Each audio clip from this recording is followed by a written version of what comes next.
Clarissa here. We are back in the limelight. I have yet another extraordinary entrepreneur for us this week. But before we do that, I do want to remind you again, where can you see the podcast? Hear the podcast, Apple, Google, Amazon Fire, iHeartRadio, Stitcher, Spotify, Pandora, and where we're on Podbean.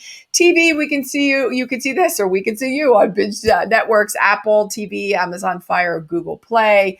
We're on Daily Motion, TiVo, another 100 smart television apps. Reminding you also to take a look at pressreader.com, where you can see the In the Limelight with Clarissa magazine. It is intelligent media for the savvy entrepreneur. And we thank the lovely lady, Fiona Carnarvon, for being on our cover. She does own Downton Abbey, for those of you that love the show. My news desk, we love our friends in my news desk. They are really helping me connect with journalists all over the world to be able to get my news releases and press releases out and get the news out about what's happening here in the limelight. Okay, with all of that having been said, I'm going to bring on Tim Shurr. Hi, Clarissa. How are you today? Good to see you again, shall I say. Good to see you again. I love what you do. Love your energy. I was taking a look at your website again today to get get a refresher on our interview today. It just looked like you just love being on stage when you were teaching everybody and showing everybody and everything that they needed to know about, how to live with in the unconscious mind, sort of fixing our human behaviors. And you do all of these things with such grace and ease. It was just so much fun to watch your videos. Also, I do want to talk a lot about your book here, because you have a book and it is called One Belief Away. There you go. One Belief Away, how to upgrade your unconscious mind for prosperity and inner peace. And you wrote that with Dr. Joe Vitale. I wanted to take a deeper dive into this today, but also ask you some of the questions that I think that others would want to know too. You talk about an achiever's syndrome, and I wanted to know if you would tell us what that is.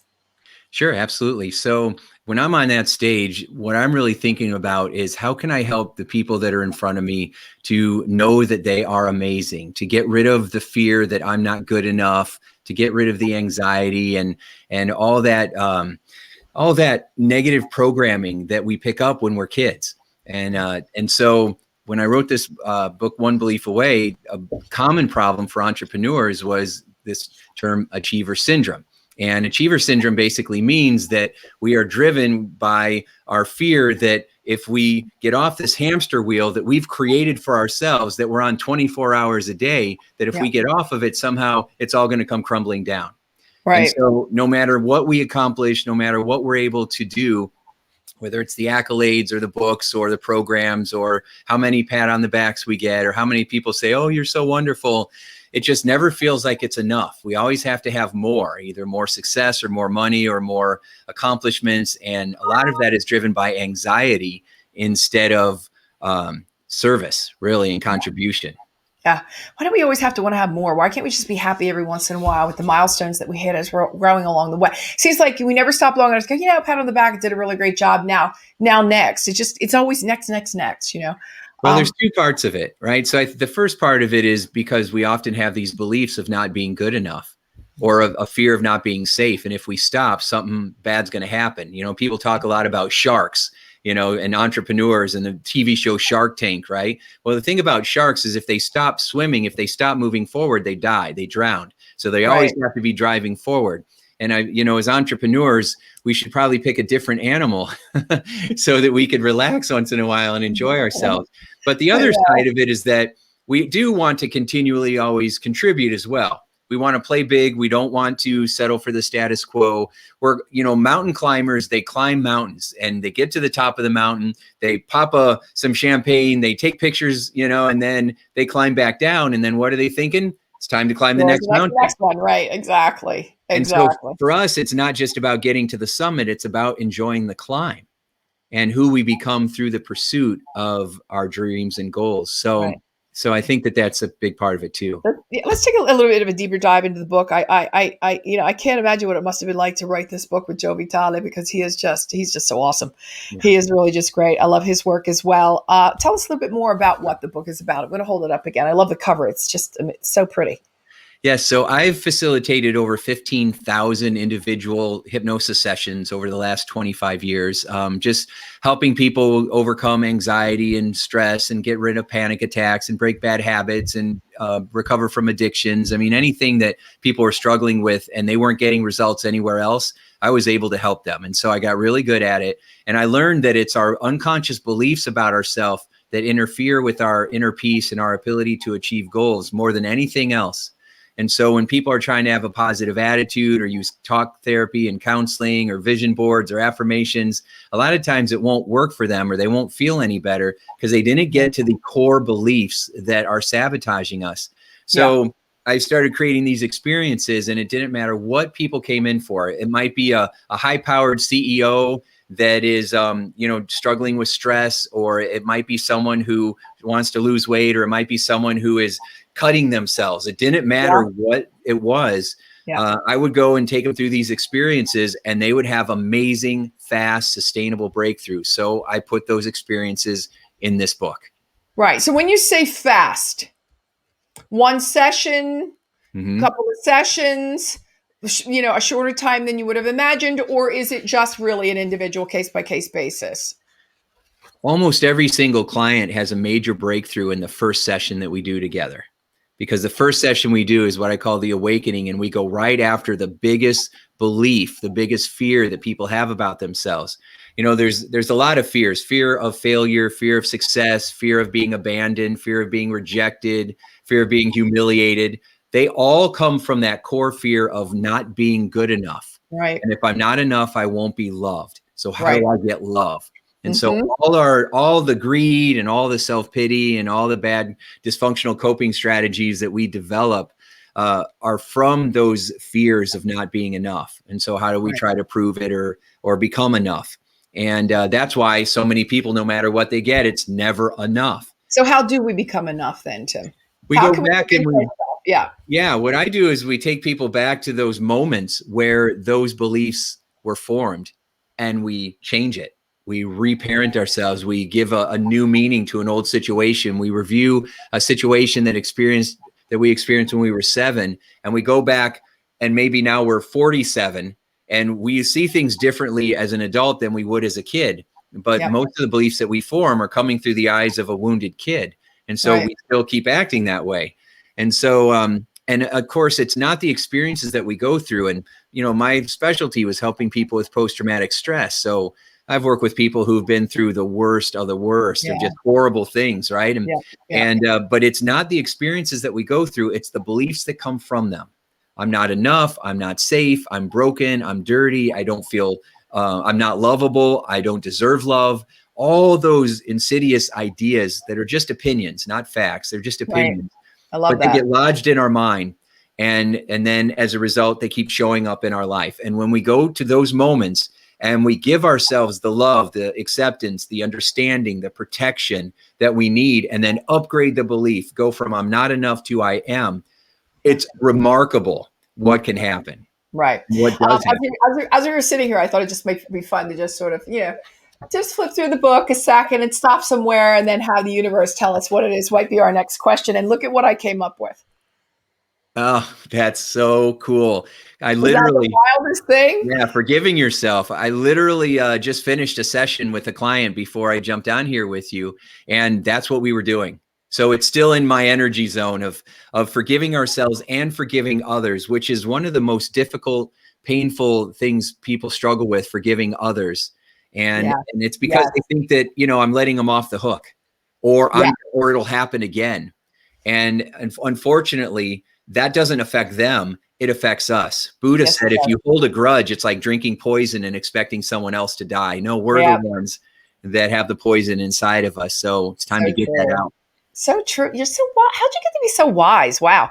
That's okay. You have a 5-step, and it's a 5-step, one belief away strategy for busting through limitations. What are the 5 steps? So step 1, start with the feeling. What is the feeling that you're having? Is it stress, overwhelm, anxiety, anger, fear, frustration? Start with the fear. Step 2, ask yourself, what would I have to believe to feel this way? I always think about what's the core belief that you have? And if you ask yourself, well, what do I have to believe to feel this way? Well, a lot of times people will be like, well, I'm having stress because of, my money got hurt, I'm making less because of COVID and I'm afraid I won't be able to pay my bills. Okay. Well, that's not the biggest fear. The biggest fear is that you won't somehow be smart enough or wise enough or resourceful enough to be able to figure it out, which means I'm less than. Yeah. And then I'm going to lose everything. And then it's going to prove that I really am a loser. Yeah, and so our biggest fear isn't not paying the bills, although that's a stress. But our biggest fear is that we won't know how to figure it out because we're not enough to figure it out. And then that energy causes us to self-sabotage, drink, eat, smoke, distract ourselves. And that's why it's so negative, because then it causes these negative self-fulfilling prophecies. So the third step then is, what would you want to believe instead? What would you want to believe? Well, I'd want to believe that I am resourceful. Yeah. Right. We focus so much on what we don't want, what we don't have, what we don't like, and what we're afraid of. And what you focus on expands. What you focus on, you move towards. So if we're focused on what we're afraid of, we're just going to keep moving in a more disempowering way. And it's going to paralyze us, the anxiety. But if we start focusing on what we want, the outcomes that we want, what resources we do have, who we can lean on for support, then we're going to start moving in that direction. And your brain will literally pay attention to a new set of data points and information that's already here, but we won't see it. If we have a negative belief that says it doesn't exist, there's no way out, even if it's right here, you won't see it because of this little blinder in your mind. Right. Yeah. And so what we want to do is start focusing on, what would I want to believe? Well, I want to believe I am resourceful. All right. Now, step 4, if I am resourceful, or I am enough, or I am worthy, or I'm going to be able to figure out how to pay these bills and put money in the bank. Right. What would a big, bold move be? If I really believe that, what kind of big action could I take? I call it making a bold move. Push the big domino over, it knocks all the little ones over. Right. What's a big move I could make? Well, I'd call my employer, or I'd reach out to a client, or I'd hire a coach, or I would, whatever it is, I would have that difficult conversation. And then once you have got clarity on what you want to believe and what your next big move will be, step 5 is take action. As Joe always says, money loves speed, right? So put it into action and watch the magic happen. Let's see where I got to now. Ooh, what's that? Feel your intention already achieved. This was always a hard one for me to explain that better. So maybe I could really get it this time, because it's really hard for me to say, oh yeah, I've got a Lamborghini in the garage. Yeah. And then I go out there and it's not there, or whatever, make it up as you go. But that's a hard one for me. So that's a hard one for most people. So let me make it a little bit easier. When you are imagining something, the reason why you imagine it, there's 2 reasons. One, you're getting clear on what you want, right? Because as the great Zig Ziglar once said, how can you hit a target if you don't have one, right? You got to, and Dr. Phil once said, you got to name it to claim it, right? So we got to know what we want. And so when you're imagining a fancy car, now you know what you want. And then maybe you go to a place where they sell those cars and you sit in the car and you smell the seats, and you maybe take it for a test drive. So you're really having that experience. The second reason you do it is to create the emotions that would drive you into taking action. You want to create feelization, not just visualization, but feelization. The reason that you're doing this is because you want to generate feelings that'll cause you to consistently take action to make that goal a reality. Well, what most people do is they think about the car. Did you say it was a Lamborghini? Yeah, that's what I said. So you imagine a Lamborghini, and then what most people do is we focus on not having it. So what happens is we picture the Lamborghini, and then we feel stress. We feel anxious. We feel like we don't have it, and that creates scarcity. So we actually attach scarcity to what we are wanting, and we feel like it's out of reach. And so that's using the law of attraction in the wrong way, in the wrong direction. And that's what people keep getting tripped up on. I have the vision boards and I keep on imagining it, but it's not working out. And now it's making me depressed. Even thinking about it. So I've got 2 vision boards. If I could turn the camera around, I've got 2 vision boards right behind you. One is the physical and the other one is the spiritual. And a couple of them came true, but not quite all of them. They're not all supposed to come true, because then you would stop growing. Then you would become content, right? And if it hasn't happened yet, as they say, God's delays are not God's denials. And so if everything works out in the end, and if it hasn't worked out yet, it simply isn't the end. Right. And so we just got to start asking better questions. What do I need to do? And why do I really need that? So I thought it would be fun to have a Lamborghini. And then I had friends who were like, yeah, but you can't drive it anywhere. It's so low to the ground. You get a flat tire, it's $1,000. And I'm like, well, you know what? I don't want to own one. I'll just rent one. And so my wife and I went to Las Vegas and we rented a convertible and Lamborghini. And we drove down the strip and we drove all over the place, and you can feel like a movie star because everybody was taking pictures. All right, one more. Here we go. Okay. Expanding your comfort zone. Absolutely. I'm just doing it without even looking. The universe is bringing it to us, Tim. I love this. This is awesome. You're so creative. Yes. So again, you can't win playing it safe in life. You don't grow unless you get out of your comfort zone. Lao Tzu said you have to get out on a limb because that's where the fruit is. The fruit is not at the base of the tree. And so most people play life playing not to lose. Yeah. And then even when you win, you still don't really feel like you're winning if you have a play not to lose approach. Exactly. You've got to play to win because at the end of the day, none of us is getting out of this game alive. So why are we holding back?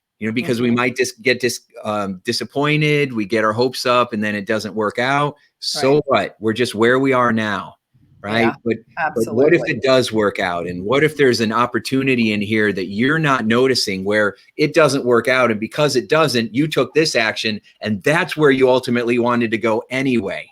So sometimes when it doesn't work out, yes, because I know something even better is about to show up. You say that you have a way to eliminate anxiety in 60 seconds. How do we do that? Real quick. So you take a power breath, you look up, and then you do a reverse spin. Okay. That's what you do. So when we look up, we go visual, which means we're looking up and our voice gets quiet in our mind and we disconnect from feeling things. When people are depressed or really anxious, they tend to look down. Yes. And when they're looking down, they're talking to themselves and they're really getting in touch with how they're feeling.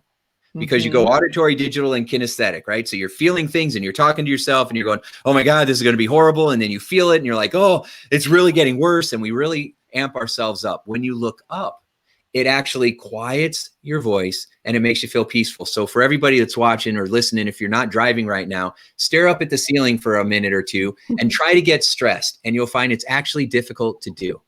The second part of it is power breathing. Most people are mouth breathers, so they breathe through their mouth. When you breathe through your nose down to your belly and you slowly exhale, you do that 5 times in a row, it actually activates your relaxation response.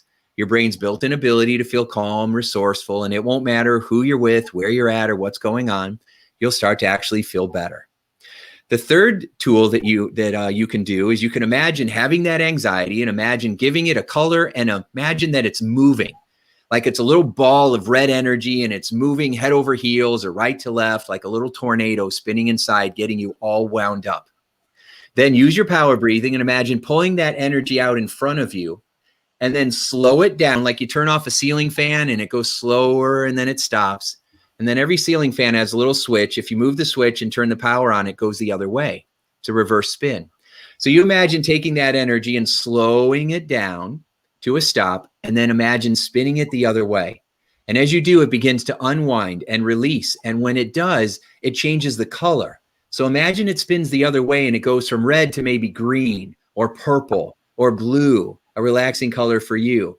When it's this new color and it's moving with this new rhythm, bring it back into your body and imagine it expands. So when you combine the three, you're looking up, you're doing your power breathing, and you're shifting how your brain is experiencing the feelings that you're having inside. It completely shifts you. It is a total mindset reset.